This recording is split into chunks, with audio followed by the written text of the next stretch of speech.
తెలుగు రాష్ట్రాల్లో మరోసారి ప్రాజెక్టులకు జలకళ సంతరించుకుంది. శ్రీశైలం, నాగార్జున సాగర్కు వరద ప్రవాహం పెరగడంతో గేట్లు దిగువకు వదిలి నీటిని విడుదల చేశారు.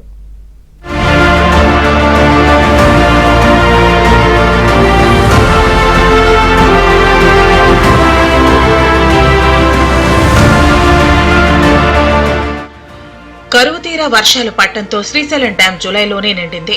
20 ఏళ్ల కాలంలో శ్రీశైలం ప్రాజెక్టు జూలైలోనే నిండటంతో జూలై 27న 3 గేట్లు ఎత్తి సాగర్కు నీళ్లు విడుదల చేశారు.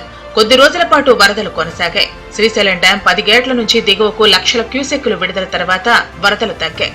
దీంతో డ్యాం గేట్లను మూసివేశారు. కుడి ఎడమ విద్యుత్ కేంద్రాల నుంచి కొంత నీరు సాగర్కు వెళ్లింది. దీంతో శ్రీశైలం డ్యాం కొంతవరకు ఖాళీ అయింది. ఈ క్రమంలోనే 19వ గేటు కొట్టుకుపోవడంతో తుంగభద్ర నీటిని శ్రీశైలానికి వదిలారు. మరోవైపు ఎగువ ప్రాంతాల్లో కురిసిన వర్షాలకు జూరాల నుంచి వచ్చిన వరద నీటితో శ్రీశైలం డ్యాం నిండింది. దీంతో అటు సాగర్కు, రాయలసీమ ప్రాంతంలోని జలాశయాలకు మిగులు జలాలను తరలిస్తున్నారు. శ్రీశైలం రిజర్వాయర్ మళ్లీ నిండటంతో ఈ ఏడాది కరెంటు ఉత్పత్తికి, సాగు, తాగునీటికి ఢోకా ఉండదని ఇరిగేషన్ అధికారులు చెబుతున్నారు.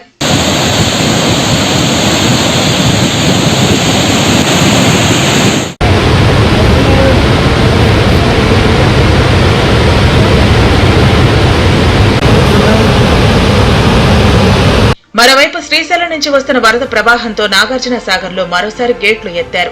12 గేట్లు ఎత్తి దిగువకు నీటిని విడుదల చేశారు. కుడి ఎడమ కాలువలకు తాగు, సాగునీటి కోసం విడుదల కొనసాగుతోంది.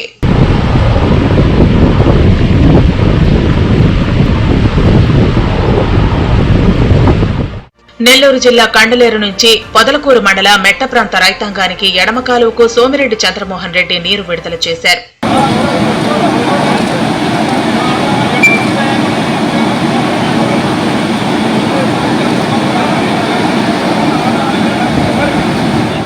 ప్రాజెక్టుల్లో పరిస్థితి ఇలా ఉంటే బంగాళాఖాతంలో అల్పపీడనం ఏర్పడింది. దీంతో తెలుగు రాష్ట్రాల్లో అక్కడక్కడ వర్షాలు పడే అవకాశం ఉందని వాతావరణ శాఖ వివరించింది.